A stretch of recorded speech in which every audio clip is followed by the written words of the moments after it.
이 말씀입니다. 누가복음 2장 1절에서부터 14절까지 말씀, 신약성경 88쪽입니다. 신약성경 88쪽입니다.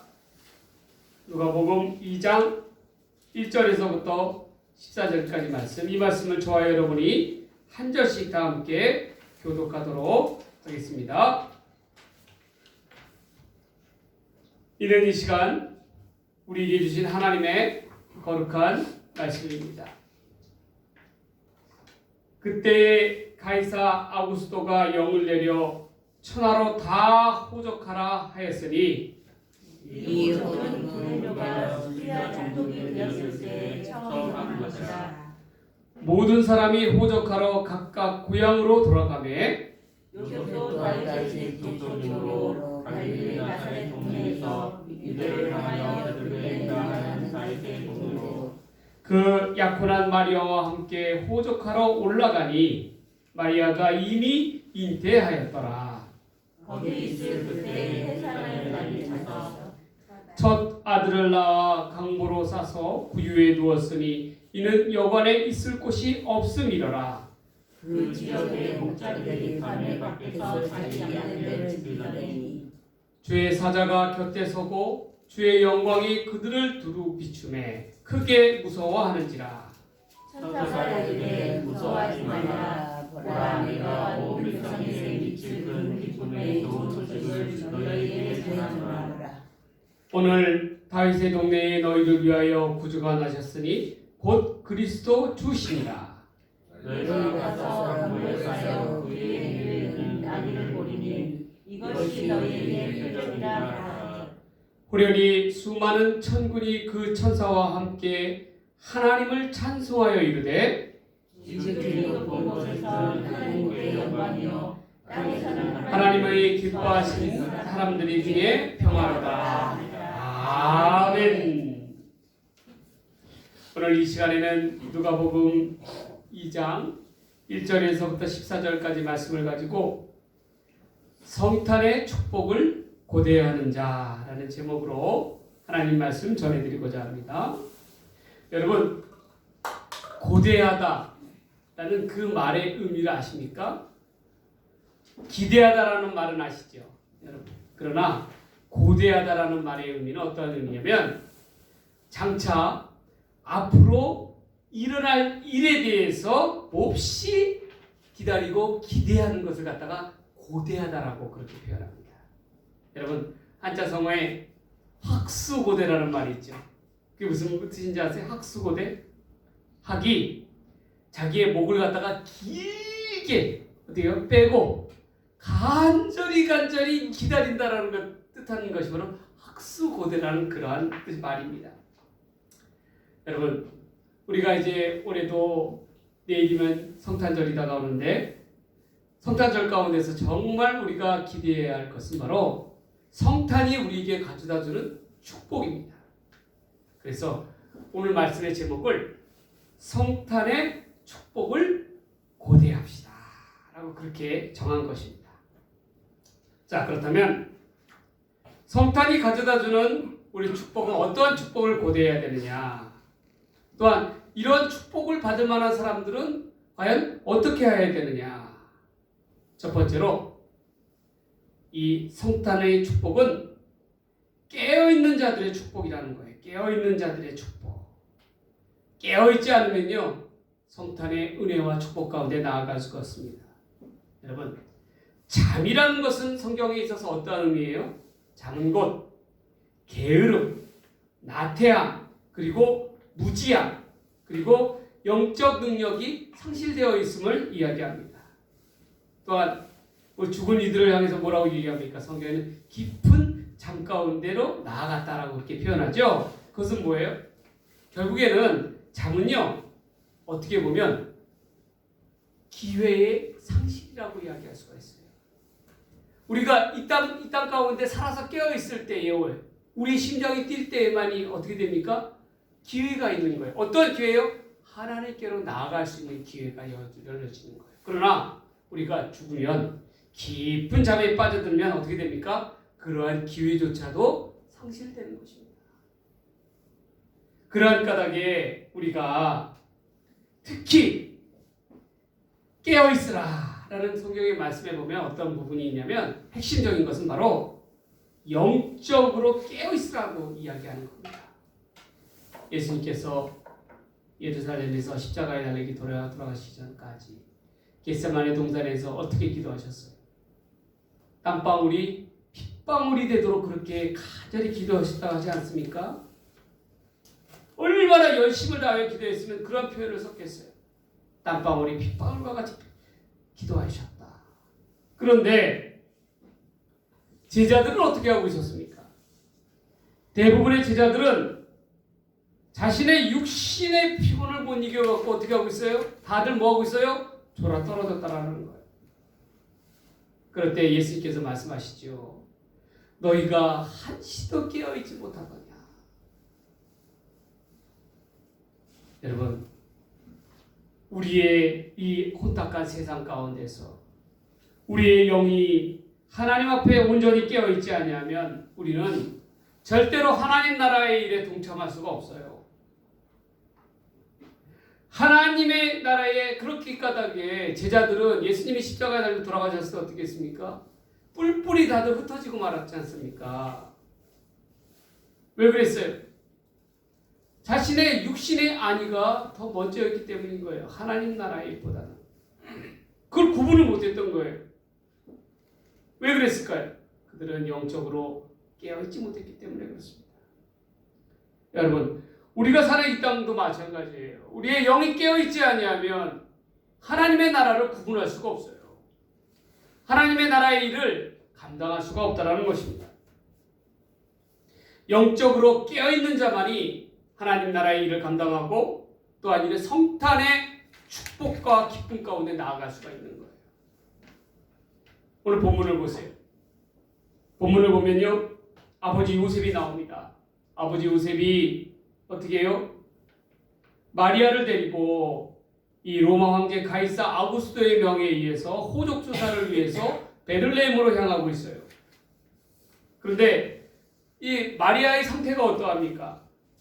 마리아가 잉태가 가까웠다라는 거예요. 해산할 날이 가까웠다는 거예요. 우리나라도 마찬가지고 유다 사회도 마찬가지지만 결혼도 하기 전에 그 신부가 임신을 했다는 것은 도저히 용납할 수 없고 받아들일 수 없는 일들입니다. 그래서 대부분이 파혼을 합니다. 근데 파혼을 하는데 요 아버지 요셉은 어떻게 했냐면 성경에 보면 이를 가만히 덮으려 하였다라고 표현합니다.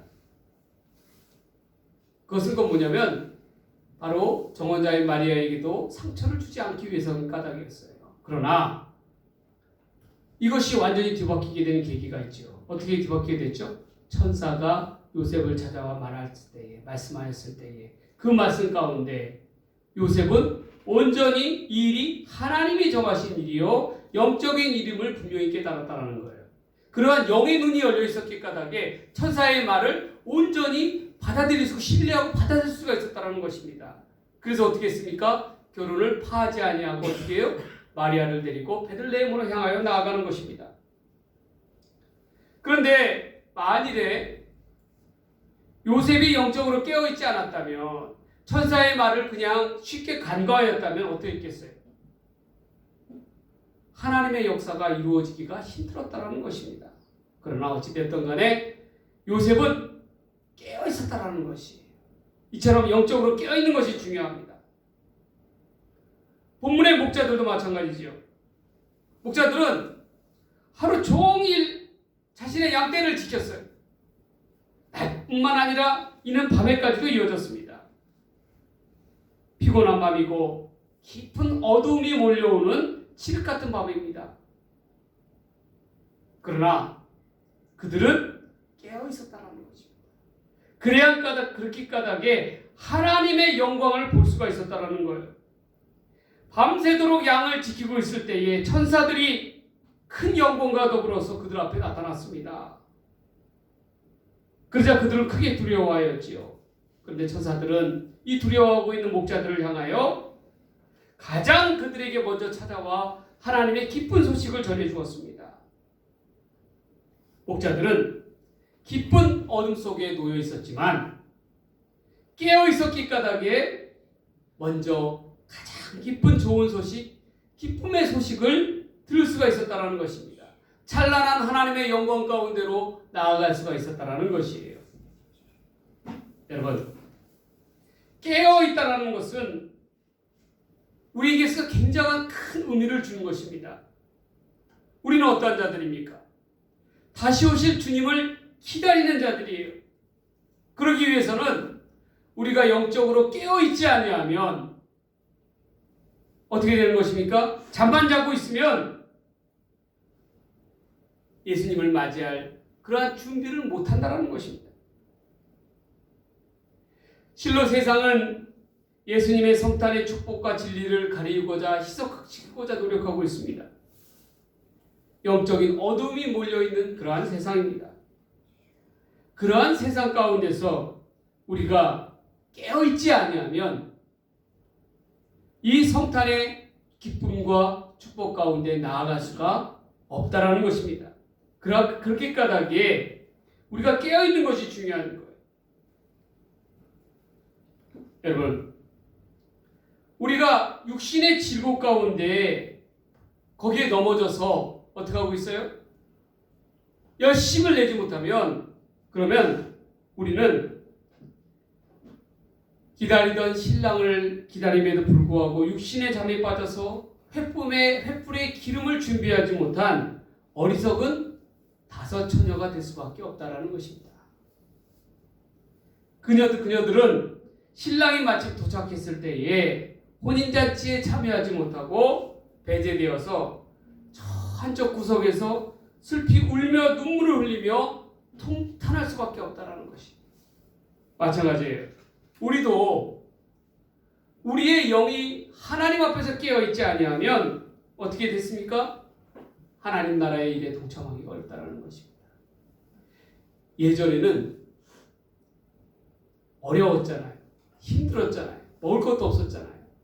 그러니까 어떻게 했습니까? 오직 사람들이 어떻게 돼요? 교회에 나와서 그 추운 새벽에도 정말 살이 떨어져 같은 그 추위에도 어떻게 돼요? 이를 견디면서 어떻게 돼요? 새벽 예배당을 종소리를 따라서 와서 예배했어요. 하나님 앞에 기도했습니다. 그런데 요즘 우리의 모습은 어떠합니까? 이제 좀 살만하잖아요. 이제 좀 따뜻하잖아요. 이제 좀 배가 부르잖아요. 그러니까 어떻게 했어요? 하나님을 찾기는커녕 어떻게 하고 있어요? 잘 믿는다고 하는 사람들도 어떻게 하고 있습니까? 하나님 앞에 기도의 제단을 쌓지 아니하고 영적으로 무뎌져 가지고 세상 가운데서 혼탁해져 버렸잖아요. 그래서 도대체 이 사람이 예수를 믿는 사람인지 교회에 다니는 사람인지 구분이 안 돼, 세상 사람들하고. 어떻게 보면 또 더 악하게 구는 그러한 사람들도 많다라는 거예요. 여러분, 그래서 우리가 살아가는 데 있어서 우리의 영이 깨어 있어야 합니다. 우리의 영이 깨어 있기 위해서는요, 어떻게 우리 육신의 질고로부터 이겨야 되는 거예요. 그게 쉽지가 않죠. 그러나 이겨내야 합니다. 남들 다 놀러 갈 때, 강원도로 놀러 가고 어디로 놀러 가고 보니까 월요일 날까지 쉰다더라 하니까 어떻게 돼요? 사람들이 그냥 신나가지고 다 여행 가서는 크리스마스 날 예수님께 예배 드려야 되는데 예배는 안 드리고 어떻게 합니까? 자기네들 놀기 바쁜 거예요. 그런 사람들이 얼마나 많이 있습니까? 교회 다니는 사람들도 그런 사람들이 많아요. 예배 안 드리고 저 강원도로 놀러 가고 어디로 놀러 가고 그런 분들이 많다 이 말입니다. 영적으로 무뎌져서 그런 거예요. 여러분, 진정한 성탄의 기쁨 가운데 나아가고자 한다면, 성탄의 은혜와 축복 가운데 나아가고자 한다면 우리는 우리의 영이 온전히 깨어 있어야 합니다. 깨어 있는 자만이 성탄의 은혜 가운데 나아갈 자격이 있는 거예요. 우리 이 자리에 있는 우리 다산교회 성도님들은 무엇보다도 이러한 깨어 있어서 성탄의 은혜와 축복 가운데 나아가는 저와 여러분들이 되시기를 주님의 이름으로 간절히 축복합니다. 축복합니다. 두 번째로 이 하나님의 성탄의 은혜와 기쁨 가운데 동참하기 위해서는요, 나아가기 위해서는, 고대하기 위해서는 깨어 있었으면 그 다음번에 해야 할 일은 바로 깨달아야 한다라는 거예요. 깨달아야 한다. 뭘 깨달아야 합니까? 하나님의 나라에 대해서 왜 예수님이 이 땅 가운데 오셔야 되는가에 대해서 깨달아야 한다는 것입니다. 예수님께서 산상수훈에서 이렇게 말씀하셨죠. 천국의 주인 될 자는 어떠한 자라고요? 심령이 가난한 자들이어야 한다. 이 말은 뭐예요? 이 땅에서 심령이 가난한 심령을 소유한 자만이 천국에 초대될 자격이 있다라는 거예요. 예수님의 탄생의 소식을 처음 들은 사람들은 다른 이들이 아니라 목자들이었습니다. 양을 치는 목자들이었어요. 여러분, 유대 사회에서 양을 치는 목자들의 위치는 어땠는지 아세요? 그들은 실로 사람 대접을 못 받는 그러한 부류들이었어요. 그래서 심지어는 재판장 가운데 증인으로 설 수가 없는 그러한 존재들이었어요. 그 정도로 어떻게 유대 사회 가운데서 비천한 존재들이었어요. 그런데 천사들이 누구한테 제일 먼저 찾아갔습니까? 바로 이 목자들에게 찾아간다는 거예요. 왜 그랬어요? 그들은 심령이 가난한 자라. 그랬기에 까닭이 어떻게 했습니까? 그들 가운데 예수님의 기쁜 소식을 듣고 예수님과 아기 예수님 가운데 경배하러 나아갔다는 것이 주저하지 않고 나아갔다는 것입니다. 그리고 그들은 무엇을 보았습니까? 천사들에게 의해서 표적을 보았죠. 12절의 말씀대로. 이 표적이라는 건 뭐예요? 헬라어로 세메이온이란 말인데 이런 것 영어로 표현하자면 사인이란 말이에요. 사인. 아기 예수님으로 인하여 미래에 일어날 일에 대한 분명한 징조를 나타냈다라는 것입니다. 그들은 하나님의 영광을 보게 되었다라는 거예요. 아기 예수님을 통해서. 이와는 대조되는 사람이 있죠. 누굽니까? 바로 화려한 헤롯 궁궐에 사는 바로 분봉왕 헤롯입니다. 헤롯은 동방박사들을 통해 가지고 아기 예수님의 탄생의 소식을 들었어요. 그러나 그는 어떠한 반응을 하게 되었습니까? 그는 자기도 아기 예수님께 경배하러 가야겠다라고 하면서요. 아기 예수님이 태어난 곳을 자기에게 일러달라고 이야기하죠. 그러나 헤롯은 속셈이 따로 있었어요. 아기 예수님을 죽이려 한 것입니다. 왜요? 자기 이 땅 가운데서 대접을 받고 높임을 받아야 되는 것은 자기예요. 그런데 그것에 도전하는 존재는 그 누구든지 가만두지가 않는다라는 것입니다. 그래야 한 까닭이 어떻게 했어요? 바로 제거를 해야 될 대상이었다라는 거예요.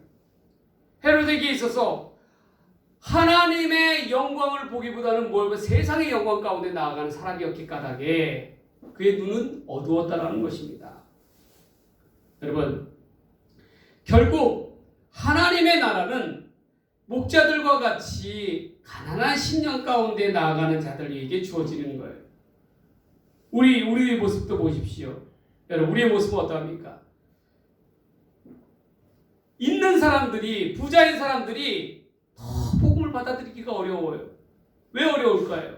그들에게 부족함이 없잖아요. 지천에 널려 있잖아요. 풍요롭잖아요. 아쉬움이 없잖아요. 그러니 어떻게 합니까? 예수님을 찾겠어요? 하나님을 찾겠습니까? 안 찾아요. 그러나 내게 어려움이 있고 내게 부족함이 있고 내게 연약함이 있을 때 어떻게 됩니까? 비로소 하나님 앞에 무릎 꿇고 나아가는 거예요. 기도하는 거예요. 여러분, 그걸 아셔야 됩니다. 그런데 하나님께서는 그렇게 가난한 심령으로 나오는 자를 기뻐하셔요. 하나님께서 기뻐하신다니까요.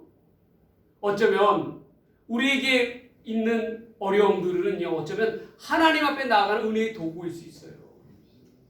내가 연약하고 부족하기 까닭에 하나님만 의지할 수밖에 없는 거예요. 그래서 온전히 하나님의 은혜를 깨닫고 나아가는 자만이 하나님 나라에 동참할 수 있고 성탄의 기쁨 가운데 나아갈 수가 있는 것입니다. 믿음으로 깨닫고 하늘에 속한 자가 되어야 됩니다. 그래야 우리에게 하나님의 큰 은혜 가운데 함께할 수가 있는 거예요. 여러분, 그것을 꼭 기억하시기 바랍니다. 제가 가만히 이렇게 보니까요, 제 생활을 보니까 이런 게 있더라고요. 개척교회 목사들도 없고 힘들고 그러잖아요. 어렵고 그러잖아요. 그러면 하나님 앞에 자동으로 하나님 앞에 기도하게 되는 거예요. 무릎 꿇고 기도하게 되는 거예요. 그런데 좀 살만하고 좀 이제 버틸만 하고 저 그럴 것 같다. 그러면 서서히 어떻게 돼요? 기도를 안 해요. 그게 문제인 거예요. 그래서 제가 이런 생각을 했어요. 하나님께서 때로는 내게 주는 이 어려움들도 어찌 보면 하나님 앞에 더 기도하라고 하신 그런 은혜의 발판이구나 싶은 그러한 생각을 하게 되었습니다. 여러분도 마찬가지예요. 우리 가정에 어려움이 있을 수 있어요. 내 육신에 어려움이 있을 수 있어요. 피곤함과 공고함이 있을 수 있어요. 그럴 때일수록 넘어져면 안 돼요. 그럴 때일수록 하나님을 더 의지하고 찾고 나아가야 됩니다. 그럴 때 하나님의 은혜에 동참할 수가 있는 거예요.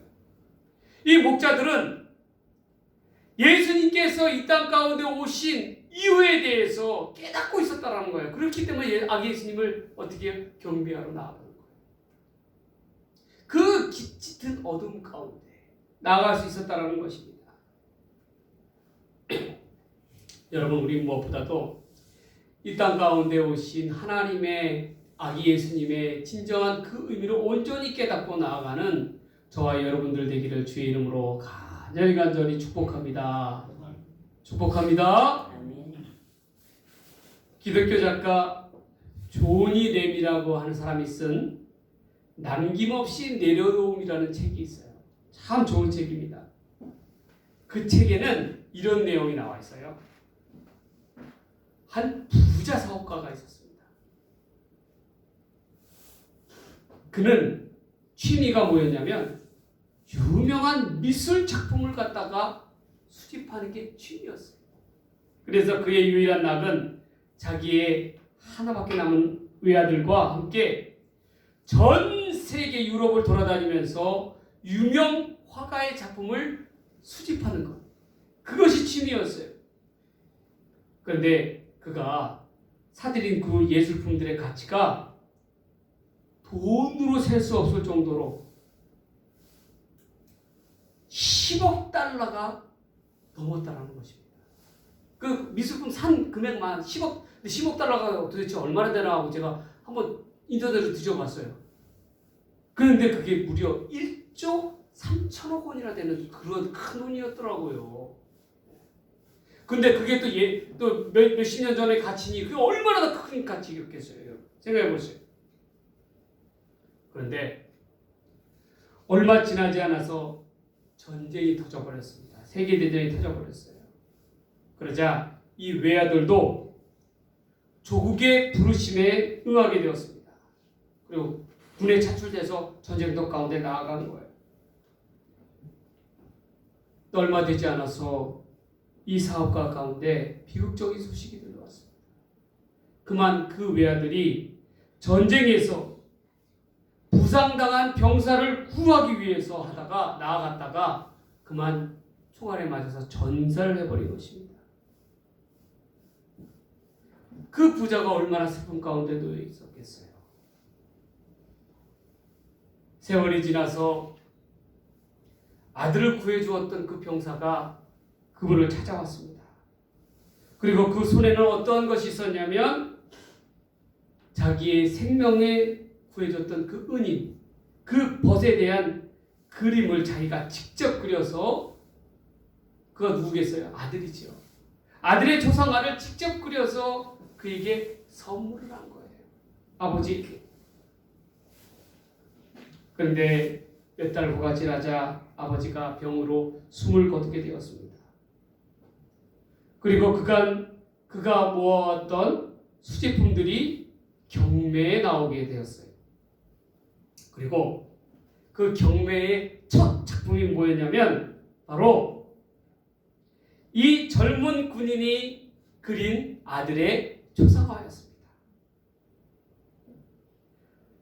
그런데 사람들은 그 초상화를 그 누구도 거들떠보지 않았어요. 경매가 시작되었습니다. 그 그림은 초상화는 이 사업가의 지인에 의해서 100달러에 팔렸어요. 낙찰을 받았습니다. 그러자 갑자기 경매장에 종이 크게 울리기 시작했어요. 종을 쳤다라는 건 뭐예요? 경매가 끝났다라는 얘기예요. 경매가 끝났다. 모든 경매가 끝났다라고 그렇게 발표가 되었습니다. 그리고 그 사업가의 유언이 발표가 됐는데 그 사업가가 죽기 전에 뭐라고 얘기했냐면 그 아들의 초상화를 산 사람에게 자기가 갖고 있는 모든 작품의 소유권을 갖다가 넘겨주겠다라고 얘기하는 거예요. 왜 그랬을까요? 그 사업가에게 있어서 아들의 초상화는요, 그 어떠한 자기가 아끼는 작품들 중에서도 가장 아끼고 아끼는 작품이었다.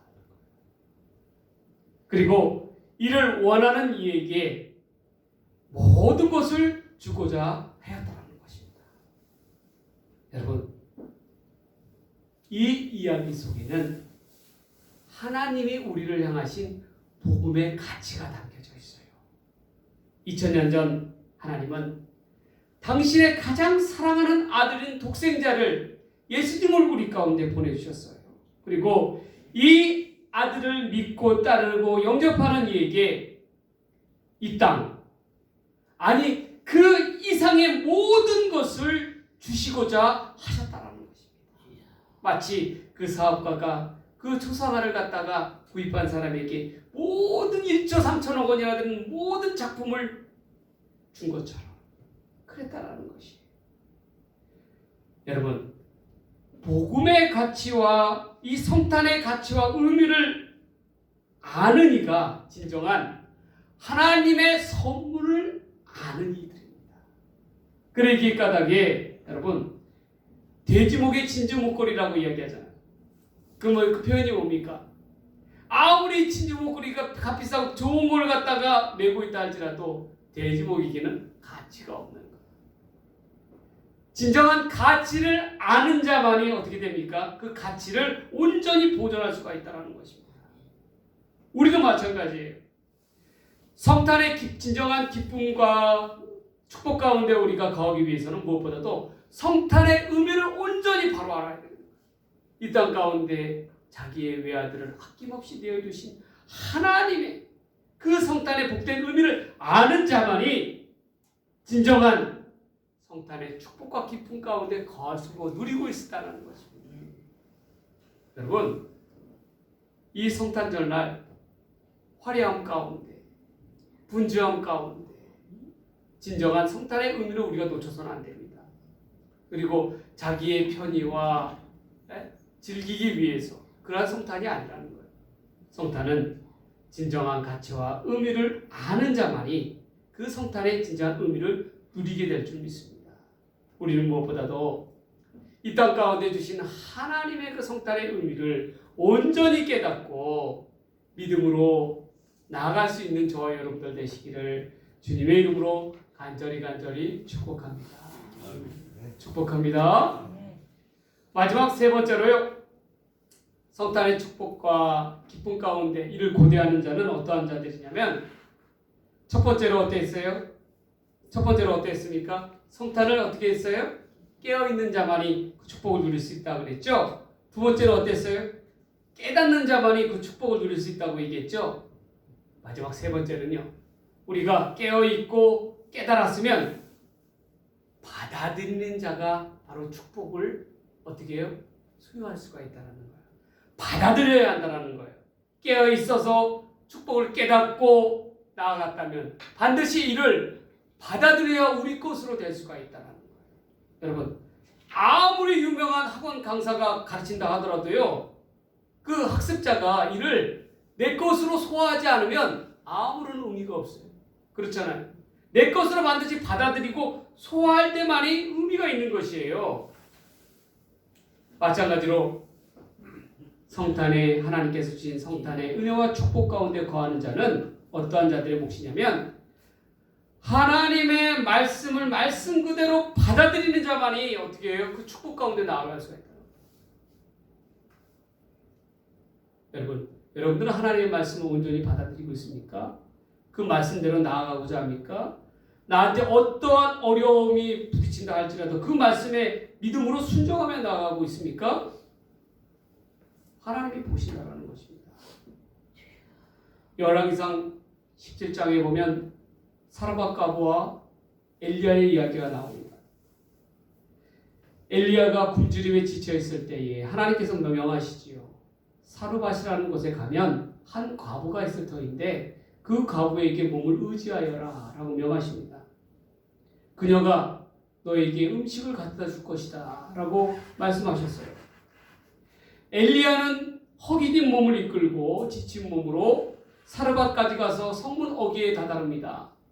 그랬더니 나뭇가지를 주우러 한 여인이 나오고 있어요. 그 여인에게 엘리야가 이야기합니다. 나를 위하여 물을 좀 주시오. 그리고 물을 가지고 올 때에 나를 위하여 떡 한 조각을 갖다 구워서 갖고 오시오. 라고 그렇게 요구합니다. 그런데 지금 이 나뭇가지를 주우러 나왔던 그 여인의 상황은 어떠한 상황이었냐면 큰 기근 앞에서 물 한 방울 나오지 않는 기근 앞에서 아들과 함께 죽을 날만을 기다리고 있는 여인이에요. 왜 성문호기에 나왔느냐? 나뭇가지를 주러 나왔느냐? 그 이유는 마지막으로 불을 피워서 마지막 남은 가루 한 움큼과 조금 남은 기름으로 음식을 만들어 먹고 아들과 함께 죽으려고 했던 그러한 처지였다는 것입니다. 마지막 식사인 것이죠. 그런데 한 거렁뱅이 같은 사람이 와서 하나님의 선지자라고 이야기는 하지만 이 마지막 이것조차도 요구를 하니 여러분 그 여인의 심정이 어떻겠어요?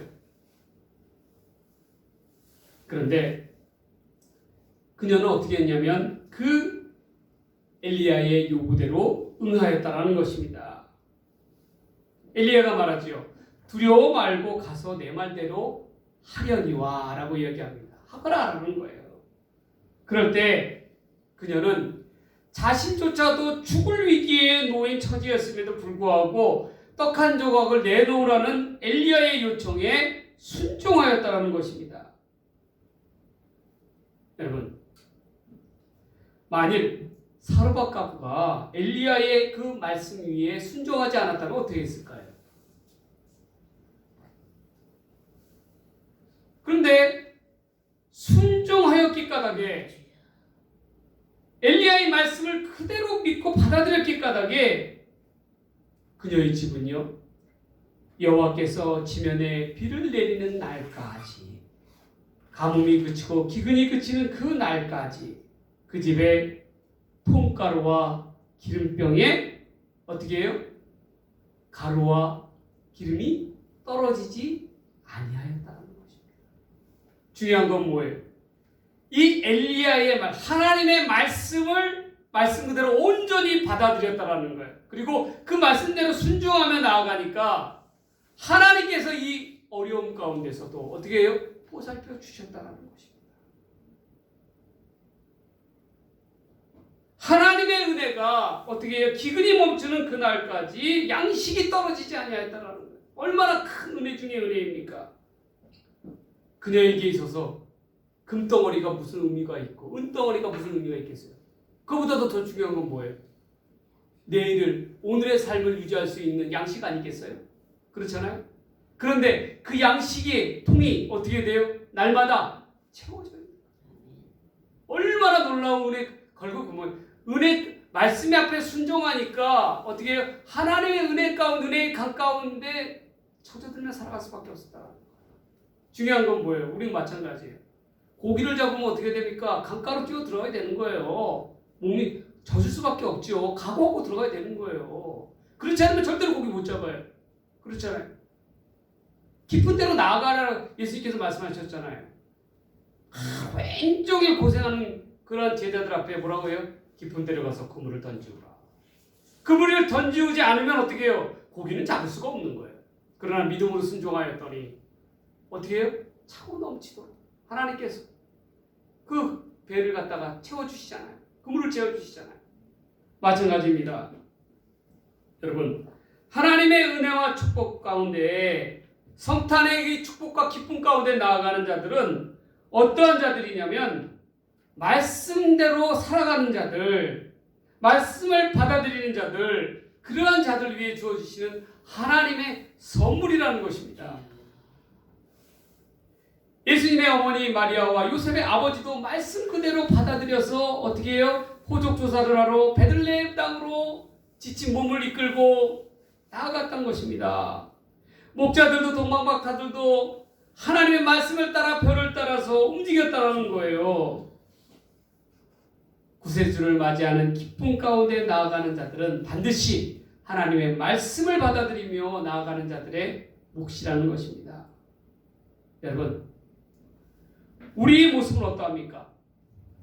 우리들은 누구나 하나님의 큰 축복과 은혜 가운데 거하기를 원합니다. 이를 간구합니다.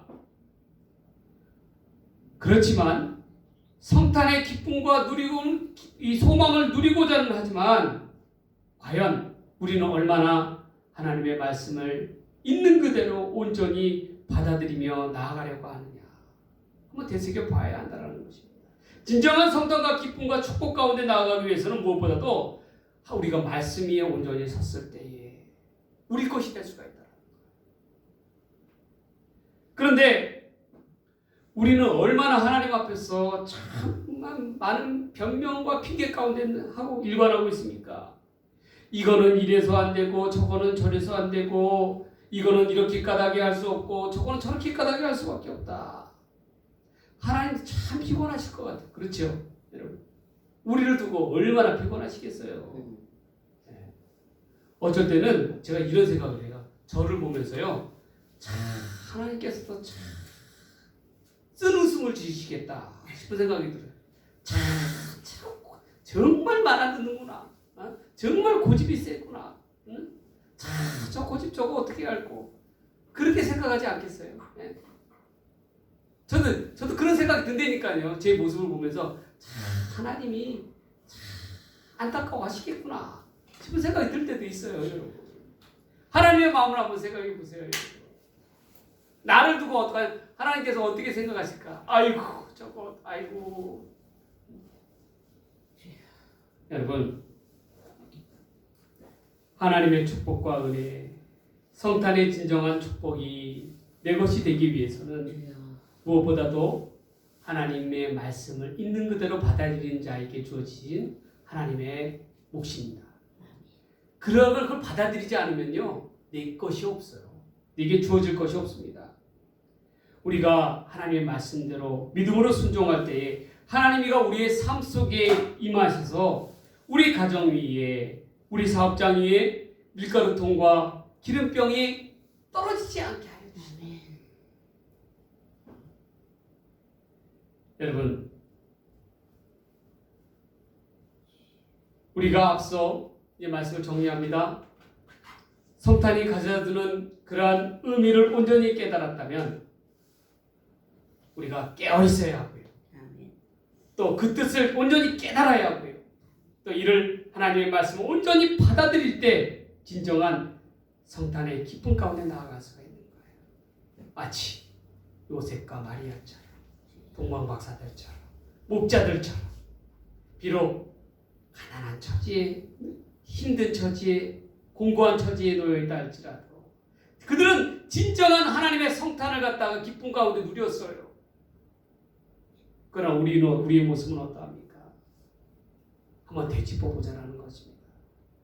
그러한 까닭에 우리 무엇보다도 온전히 하나님 앞에 깨어있고 깨닫고 받아들임으로 말미암아 성탄의 기쁨 가운데 축복을 누리며 살 수 있는 저와 여러분들이 되시기를 주님의 이름으로 간절히 축복합니다.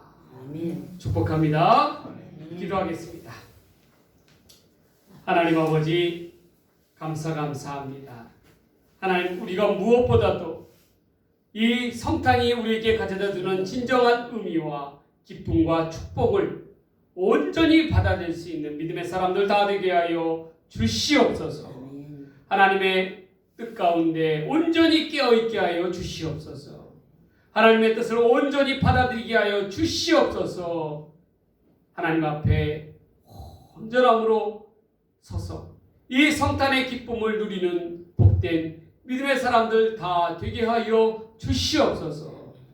이 모든 말씀 우리를 사랑하시는 예수님의 이름으로 간절히 기도드리옵나이다. 아멘.